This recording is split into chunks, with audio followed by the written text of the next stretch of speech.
So, hi Ryan. How are you today? I'm doing all right. How about you? Doing well, thank you. So, what brings you in today? What did you want to chat about? Yeah, I would say, at least right now, what's really been impacting me has been my confidence at my internship that I work at. Hmm. Um, there's other things like I've just been overwhelmed with work and just the amount of responsibilities I have. But I'd say the main concern is that I kind of feel like I'm not as good at my position as other people are in my position. I just feel like I'm lacking compared to them. Hmm. Okay. What is tell me about that good. What does that mean? You're not as good. Um, I just like so I work at a counseling association. Typically Hmm. it's for like children to teens, but sometimes there's adults. Um, and right now I only have one client who is um we've been meeting for a while. Obviously for confidentiality's sake I can't go into it, but when I see the way that my colleagues interact with their clients and like when I watch them do sessions, I'm like, wow, you really know what you're doing. Um, Whereas when I do it, I don't think I'm necessarily doing a terrible job, but I'm like, I'm nowhere near these other people. Like I still have a long way to go. Hmm. Um, yeah, Okay. And how long have you been in this internship? only a few months, maybe like I started early May, so about 2.5 months. Hmm. Okay. And so you mentioned that you feel that you're not good enough yet and you're lacking in comparison with your colleagues. Where do Mhm. you feel that you're lacking? I Tell me feel about like I feel like, and this kind of honestly kind of extends outside of my internship, but I feel like everyone else is so much better at conversation than I am. Like, and I guess this does kind of transfer to outside of counseling, but I feel like it's hard for me to make conversation sometimes, not because I don't want to, but because my brain is like, okay, what's next? What do I say next? Like it's like a script rather than just wanting to talk. Um, that. and it's not that I can't talk, it's more so like I don't want to say the wrong thing. Okay. So you feel that you're lacking because of the way you're having conversations, like you don't know what to say next, and that's difficult for you, and that's also difficult for you outside of those sessions. For sure. I'd say within sessions, it mostly comes through like if someone's bringing up something that happened to them at work, it's hard sometimes. I'll eventually find it, but I'll need an extra second or two to think of a question like, okay, well, tell me about that. How long you've been working there? What's your coworker situation like? It just takes me longer than it does other people. Hmm. And do you think that's something that will come with as you gain more experience? I'm definitely hoping it does, but the fact that it also extends outside of counseling to just like talking to new people or even like my friends and family, like Hmm. I that's why I'm so worried. I'm so worried that like that won't happen because that feels more like I mean part of it is also just I'm a new student counselor that'll come with time. But I've at least in the last few years, I've really felt like I've gotten really bad at communication, or really bad at conversation. And Okay. so part of me is worried that that won't improve. So you've mentioned that this extends outside of the counseling session a couple of times. Maybe we could explore that a little better, a little more. Mhm. Tell me more about that. What do you mean by that? It extends outside of the counseling sessions that you're um, practicing with. Yeah, I would say that it definitely shows up most when meeting new people. I don't think Mhm. I'm incapable of making a good first impression, but I do think it takes more effort than it should. Mhm. Um, because I feel like I look at other people and they're so good at communicating with new people. It's like it's nothing to them, you know? Whereas it feels like I have to work for it. And even though Mhm. I can maybe eventually get there, it just feels weird that it's like a muscle I have to work. Hmm. Has there ever been a time where you did feel comfortable and it felt like you didn't have to work too hard with the person, I'd say family just but members? yeah, I would say like before, like maybe like the first year of college. I'd say around that time it was easier to get to know people because I was kind of forced to. Like when you're like at like a hangout with some people that you don't really know, it can be kind of easy to gravitate towards people you do know. But when I went to college, it was kind of like I didn't know anyone. I literally went to college where no one I knew ever in my entire life had been there. Um, and so being forced to kind of made me have to be good at communication. But then I moved back home, which isn't very far. It's only 30 minutes. So I was still going to the same place. Um, but instead of living there, I only commuted there. So I didn't really have that, like, I wasn't really forced to talk to people because most of the time I was at the campus, I only talked to people before class and a little bit after class, and I was like walking back to my car. So I didn't nearly have that like 24/7 connection that I did when I was living at the campus. Okay. Did you have friends back home that you connected with? For sure, yeah, yeah. I know people say usually, oh, college is where you make your lifelong friends, but that actually was kind of the opposite for me. High school was really where I made my friends that have still stuck with me. Um, like since freshman year, pretty much, I'd say 90% of us are still talking like daily. Like we'll like voice call together, we'll play games together, we're still very much in contact. And the group has only grown from there. Because some people went to colleges and then got their own group of friends that kind of melded really well with ours. So I think I'm really lucky in that sense. And I think maybe now that I think about it, maybe the fact that it was so easy to find new friends after high school, outside of college itself, but like the fact that so many people like melded with our group kind of made it. I did realize I didn't really need those communication skills as much anymore because those people kind of were automatically brought into the group, and I kind of melded so well with them instantly that I lost that like impromptu part of like making a new friend. Okay. Okay. Well, thank you for sharing. And so today we're gonna do today's gonna be an intake. So I'm gonna ask you series of questions to get to know you a little better, Okay. and see where I can support you. And it's gonna be questions like from your childhood up to when you were an adult. So just Okay. feel free to share as much or as little information as you'd like, as you feel comfortable with. But this is just for me to get to know you a little better and see how we can Okay. work together. Sound good? Yeah, sounds good to me. So you mentioned that you felt more comfortable in high school making friends rather than college. Tell me about your growing up in your home. What was that like? Um, so how just my home life? Yeah, like are you how many siblings do you have? Did you grow up with Yeah, your yeah. parents? Yeah. So I grew up with both my parents. I have two sisters. They're half sisters, but I don't really see them that way. We've never called each other half siblings. We're just siblings. Um, because my mom and my dad were both previously married and had a daughter each. Then they divorced their previous partners and married each other.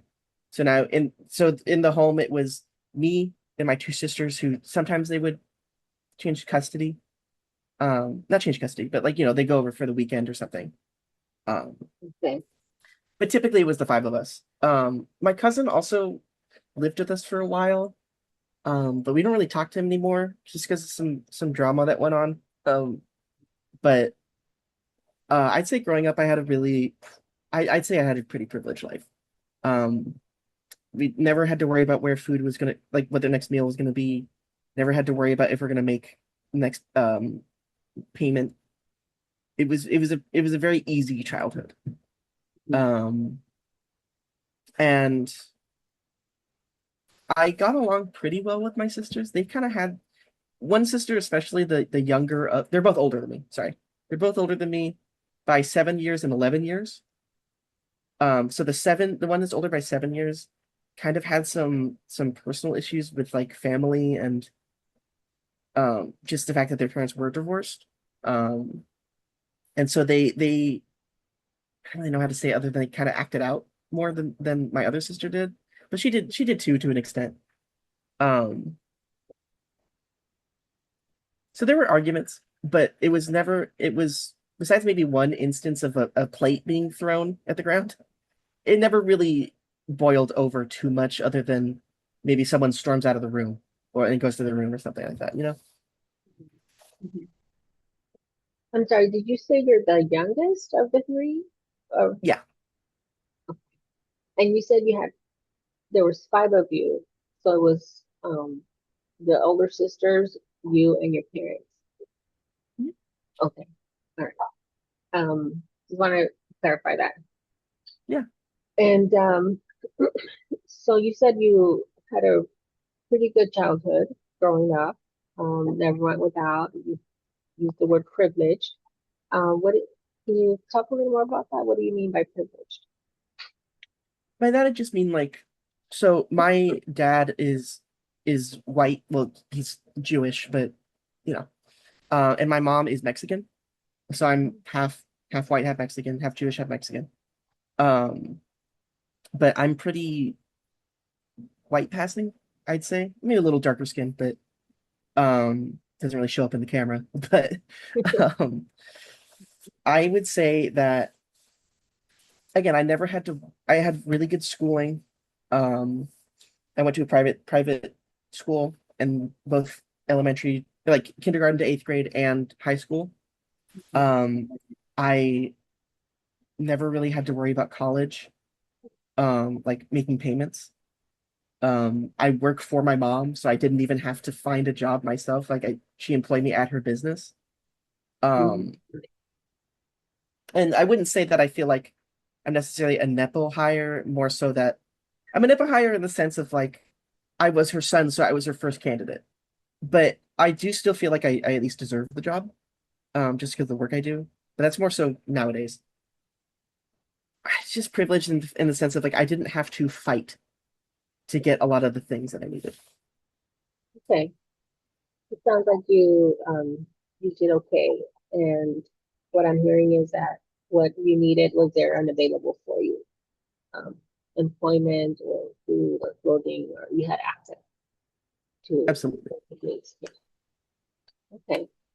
And then how's your relationship with them? How is your communication with your family, your immediate family at that time growing up? I'd say pretty good, honestly. I mean, the older sister that was the 7 year old one, so not the one who was 11 years older, but the 7 year older one, that one that threw the plate. Um, they had issues with both my parents, kind of especially my mom. Um, just because that is like when you're living in two homes, and one of those homes is not mine, but the other home was really like not a good place to live, if I'm honest.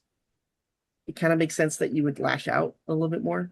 Um, I'd say communication with me specifically between my parents was good.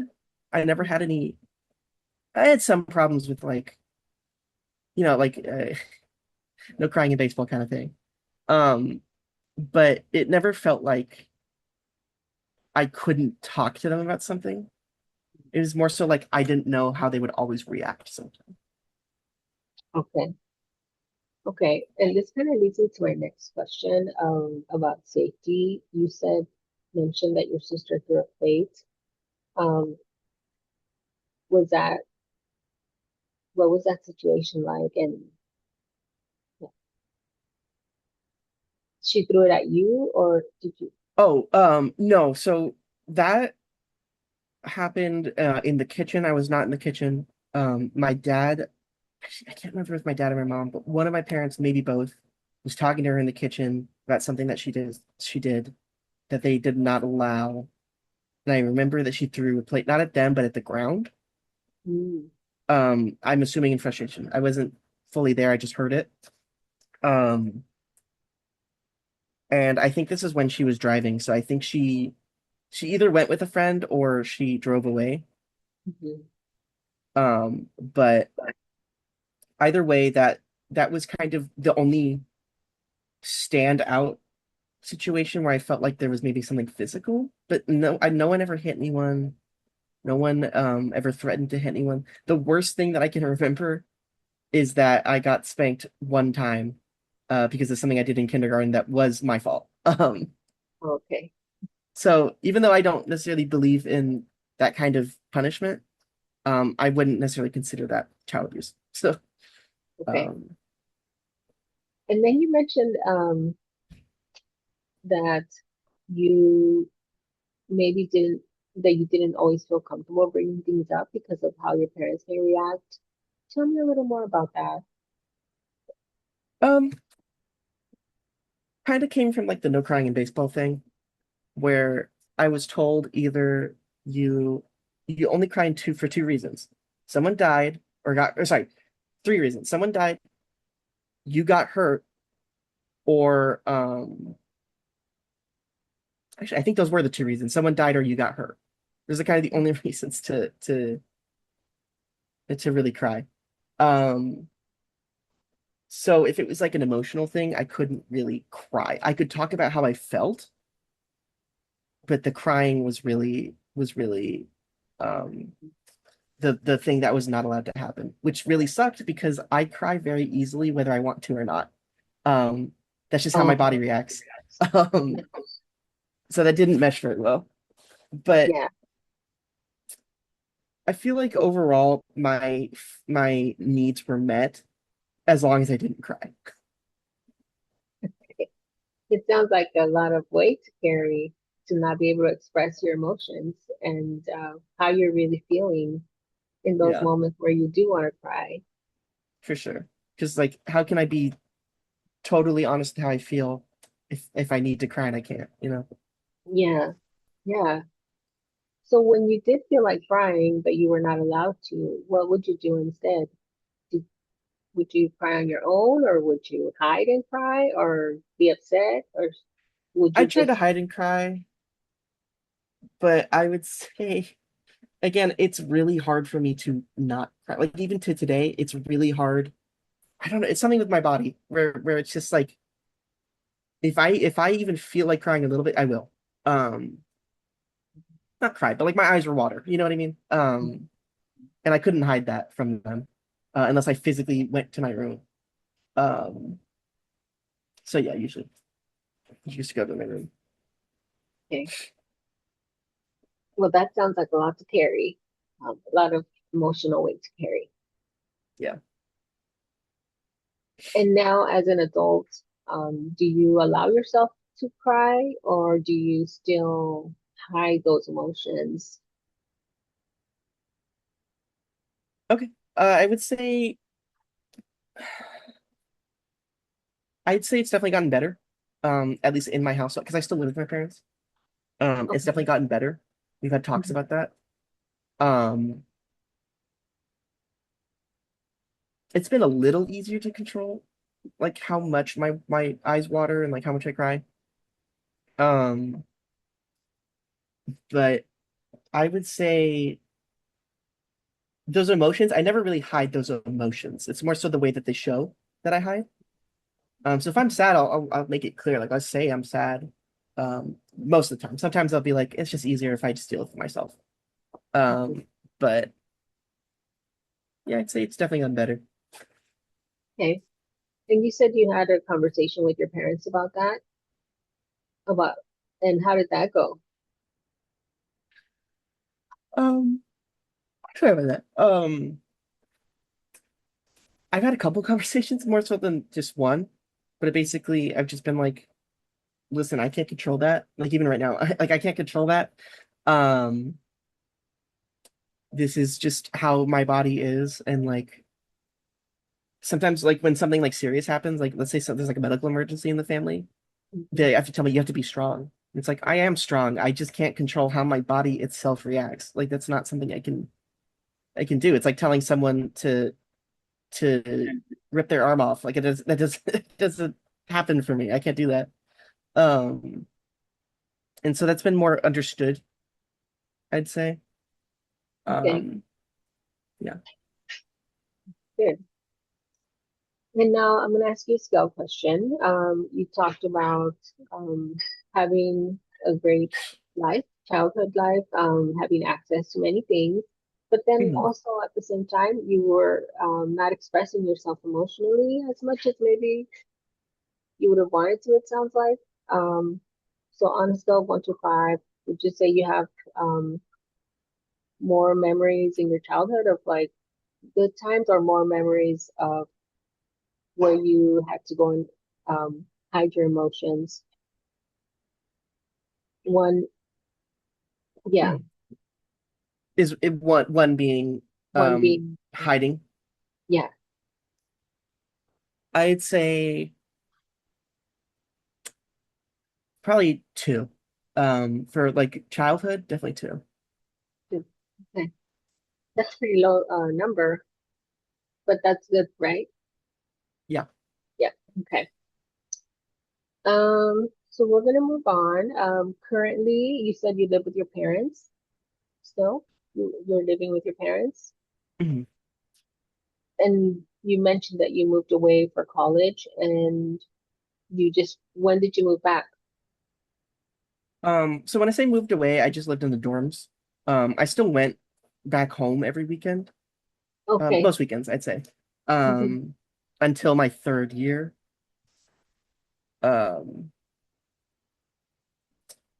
yeah, I moved back at the beginning of my junior year of college, but I went to college for I graduated a semester early from senior year, so for about 1.5 years. Mhm. Okay. And I don't want to assume, but are you married with children or No, I'm not married. No kids. okay. Um, I have a partner, but not married. Okay. And how long have you been with this partner? Since December, so about 8 months now. Okay. And what would you say is your relationship like with your partner? It's good. Really good. I would say I'm very happy with them. We constantly talk about like the future, so it's not just like totally in the present. Like we're actually planning things. We've been friends since high school. So that was definitely a scary change to make. Yeah. Because the alternative is they say no, and you hope you can still be friends, or you lose that friendship. But Mhm. I kind of we both knew we had those feelings, so it was definitely it's been net positive. Okay. And does your partner live with you at your parents' house? No, they live at their parents' house too. Mhm. Yeah, we both pretty much everyone in our family still lives with their parents because it's just really hard to make really one to find a job and two to find one that pays enough to live on your own. Yeah. Okay. And how does your parents get along with your partner? They're really good. They like them. They like my partner a lot. Um, she's had not a ton of chance to interact in person, but they've known her for years. They liked her. Um, they were happy when we got together because they knew how I felt. Um, yeah. And how do you get along with her parents? Um, so with her mom, I get along with really well. I wouldn't say I don't get along with the dad, but more so he's so like closed off to himself, just Mhm. in general, not even just with me. That's kind of hard to get a read on him. Um, she says that he likes me, but that doesn't really show ever. Um, like I'll say hi and he'll say hi. But he won't really. do anything past that. And I'm like, Mm-hmm. I kind of had to take her word for it, you know?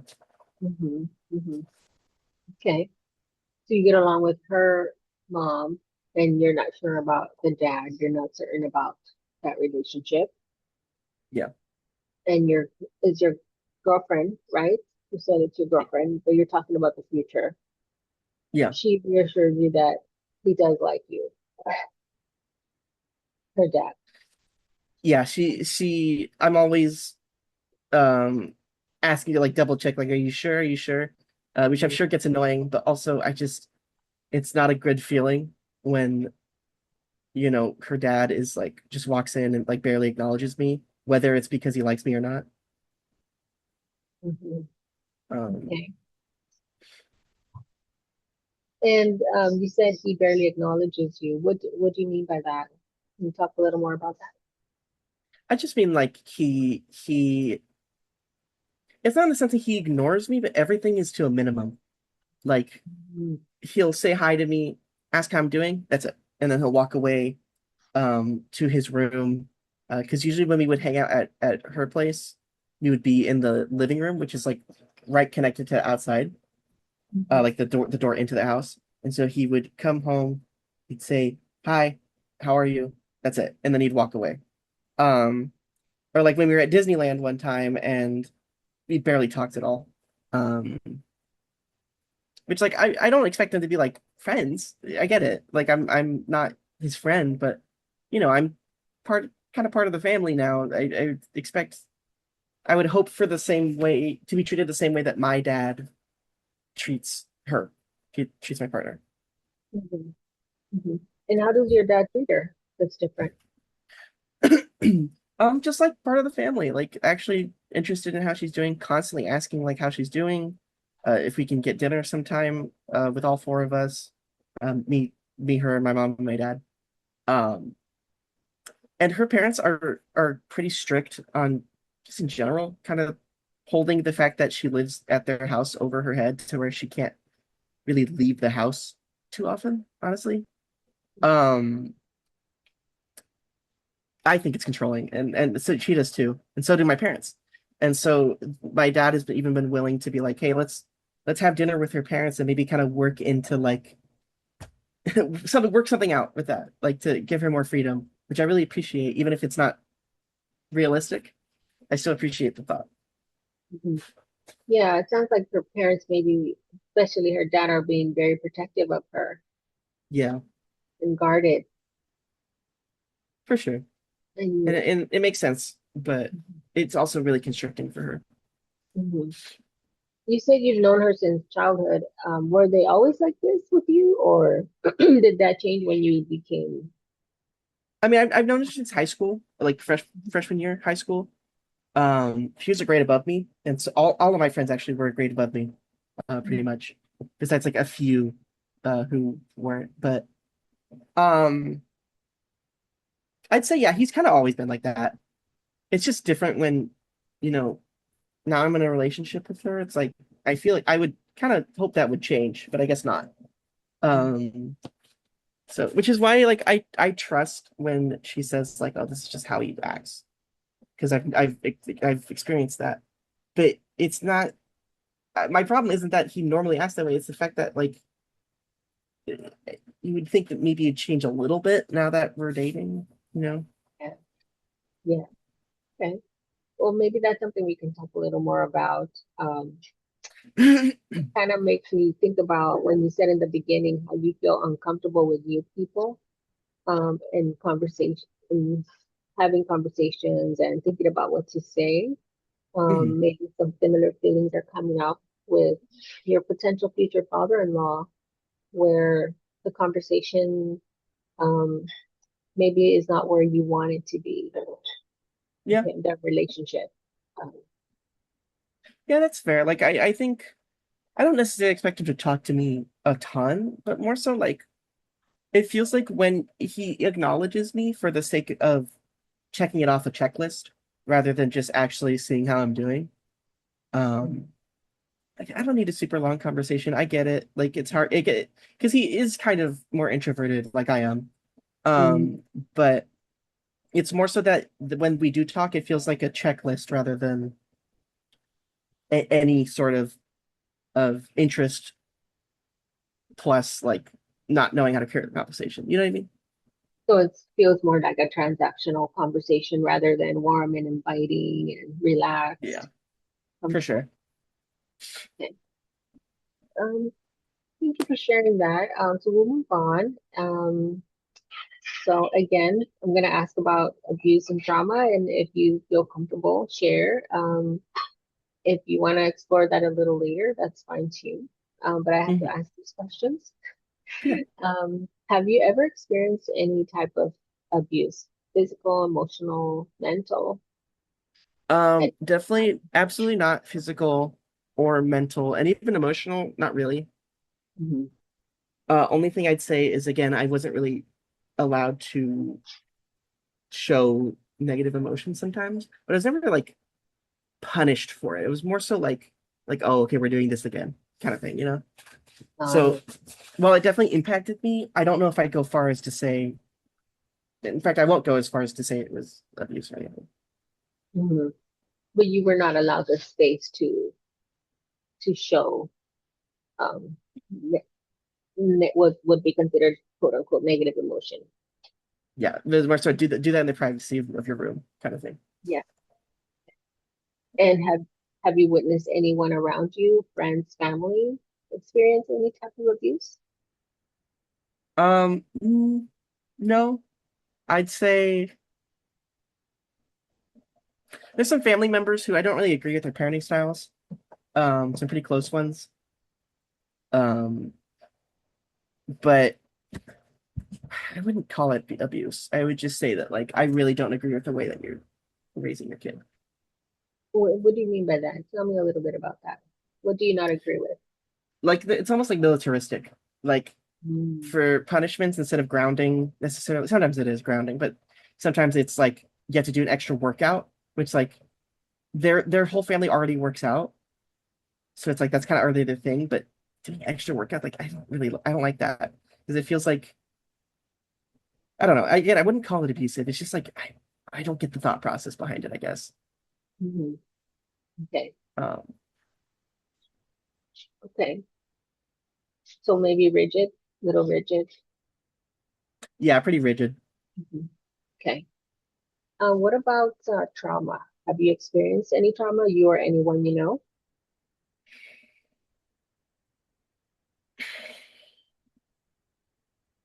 I haven't experienced anything that I would label as traumatic. Um, there's obviously going to be things that stick with you, whether or not they're traumatic, Mhm. but I wouldn't say so.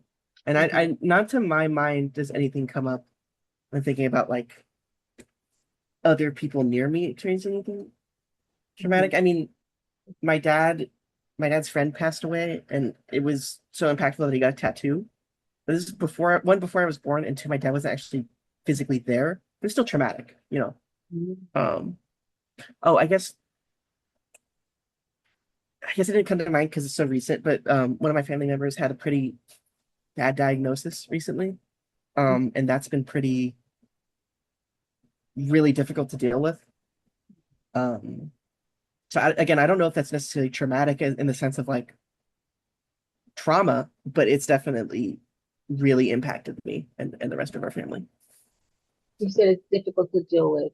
Um, like, tell me about that. It's just like it's one of those things where someone like where a doctor gives you a time frame. It Mhm. almost feels like a ticking bomb. Mm, And it's like part of me is like, I almost wish I never knew about this. mm, Whereas like, yeah, it would have been a shock and I probably would have missed out on some things. And I know I'm probably better off knowing mhm, like the time frame, but having a time frame is really anxiety inducing. I'm like, God, mhm. I know it means I have more time technically with them, but it also means I know I have time that I have to spend. Not have to spend, but like you know what I mean. It's like it's different.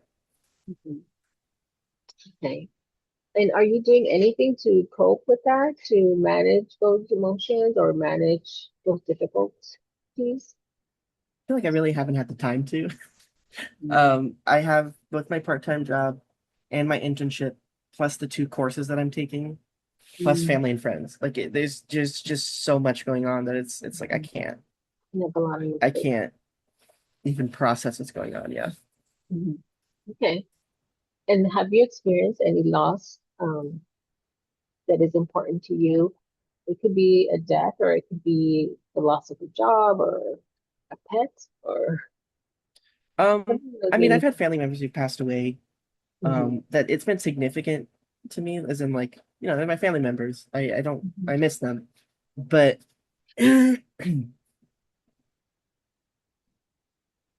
I guess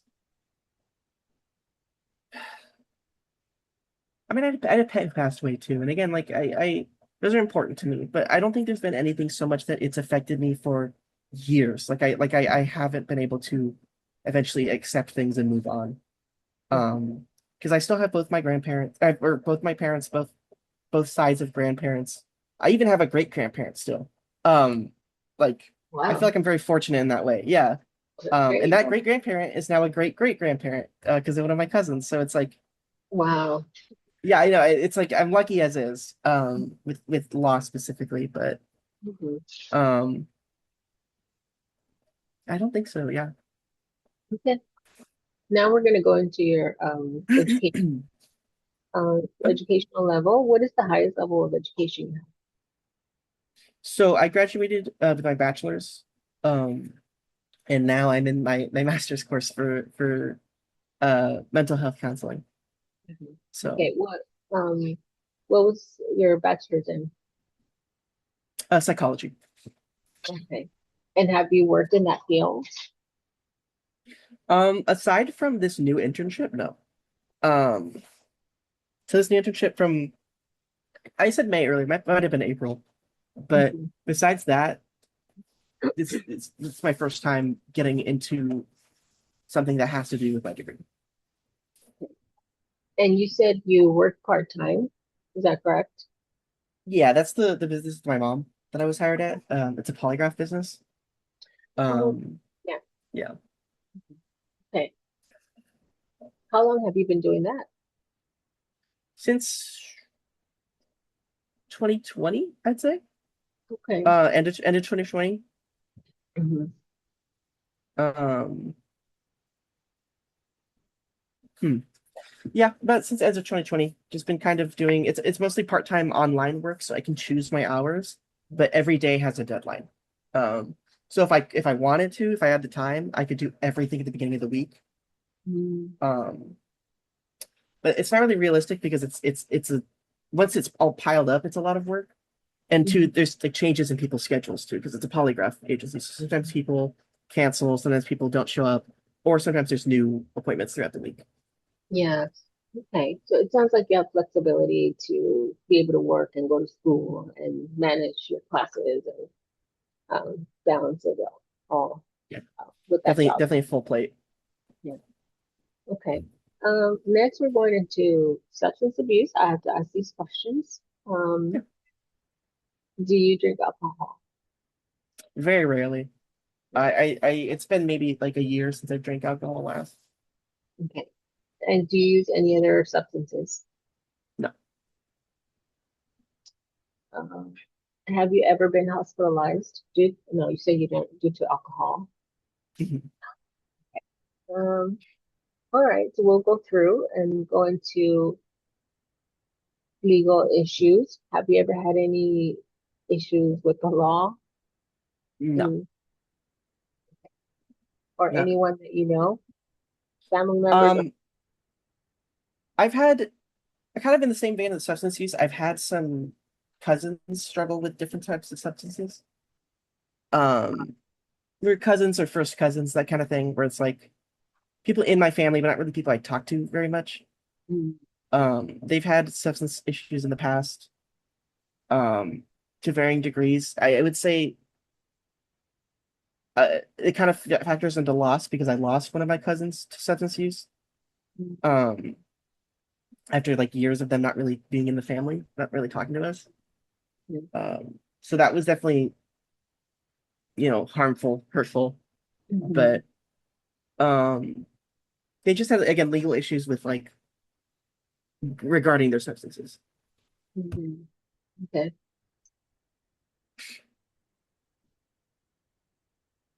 Okay. We'll go into medical. Are you experiencing any medical issues I should be aware of? No, I'd say I'd say no. Okay. And what about spirituality? Um, you said your dad's Jewish? He's ethnically Jewish, so he's not Okay. religiously. Okay. And your mom? Um, I'd say they're both. I don't know if they're Christian or Catholic. They kind of never really say. My Mm, mom has been really wanting to get into it more recently. My dad doesn't really feel either way about it. mm. And I'm even though I went to a Christian and a Catholic school and a Lutheran school, I'm not really religious. Okay. How about spirituality? Do you have a No, sense of I spirituality?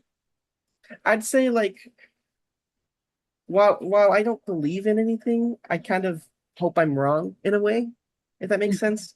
Whereas I'm Mm-hmm. not agnostic, where I'm like, oh, I don't know. I really don't have any belief, but I hope I'm wrong, if that makes sense. Like I want there to be something more than this, but I just don't see it. Hmm. So spirituality or religion doesn't play a big role in your life. It doesn't seem like. Not really. I think mostly I just want to put more positive energy into the world for the sake of it being there. Hmm. Okay. And then the next questions are about um, suicidal ideations. Have you ever had thoughts of harming yourself or others? No, never. Do you have any issues with any eating disorders? No, I would say I would say I overeat, but I wouldn't say it's an eating disorder. It's more so that like maybe something I have to think about, I have to look at, but I wouldn't say it's an eating disorder. I tend to wait until after I'm done with all of my work for the day before eating. Like I can't even have like I can have a snack, but I can't have a meal. I can't enjoy my meal until I know I'm done with everything for the day. Like I can enjoy it, you know. Hmm. So how do you sustain yourself nutrition wise? I don't well, nutrition wise, that's just a problem I've always dealt with. I've just never been a very Mm-hmm. nutritious person. I don't like avoid things actively. I'm just like if something sounds good to me, I'll have it. Um, and sometimes that's a salad. Usually it's not.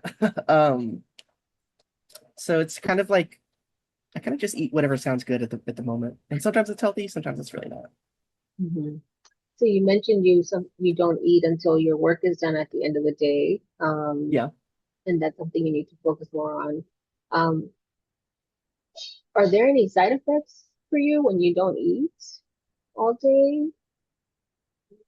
not really. I just noticed that I don't really get hungry until after. I guess today's an exception for some reason. But I don't really get hungry until after like 5 or 6 o'clock, which is usually when I finish work.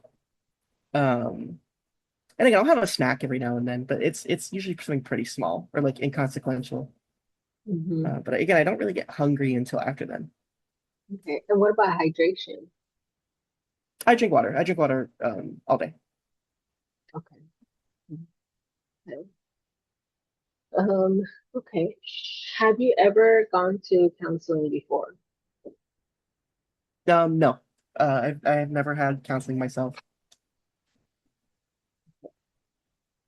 Um, so we'll move on.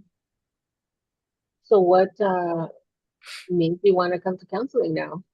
What's encouraging you? What's driving you?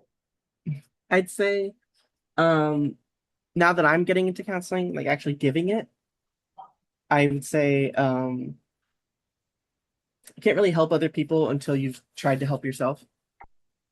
I Hmm. feel, um, and so I think being on the other side of the chair would be helpful first before really diving into the profession, like before I actually get my license and all that.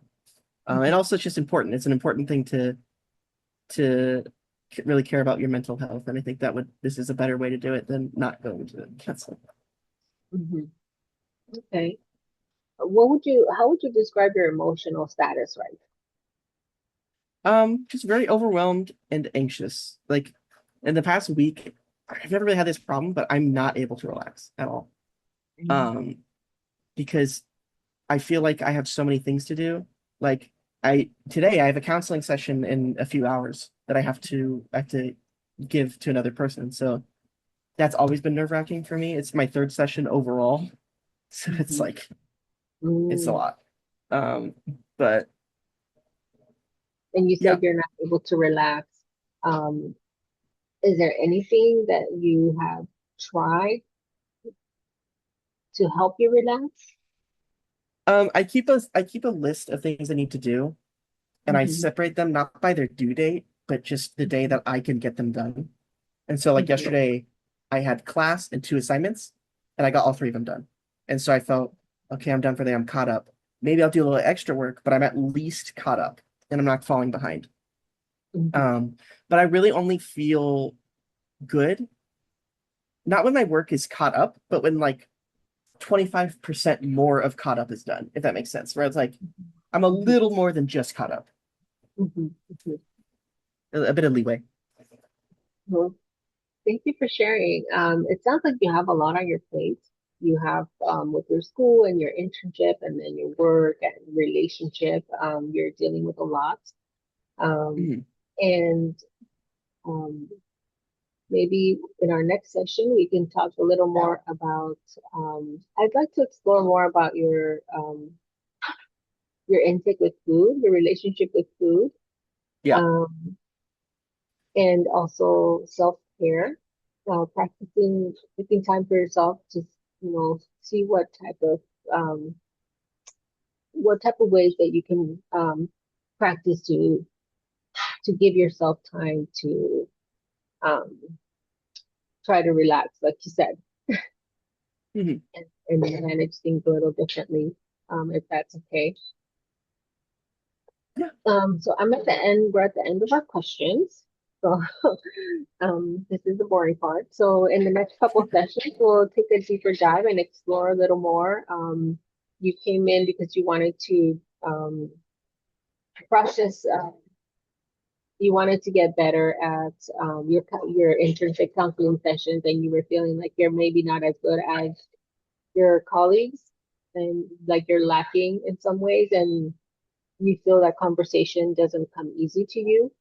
And thank you for sharing that, and thank you for sharing and letting me learn more about you. Um, does that sound good?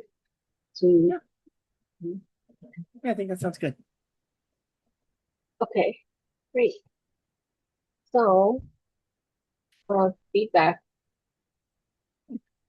And well, thank you for having me. Oh, I'd say feedback was really good. I would say that you knew how to move forward from each section in a way that felt like it didn't feel like everything was completely like robotic. It felt like it was like fluid, like you were just moving from thing to thing like really seamlessly.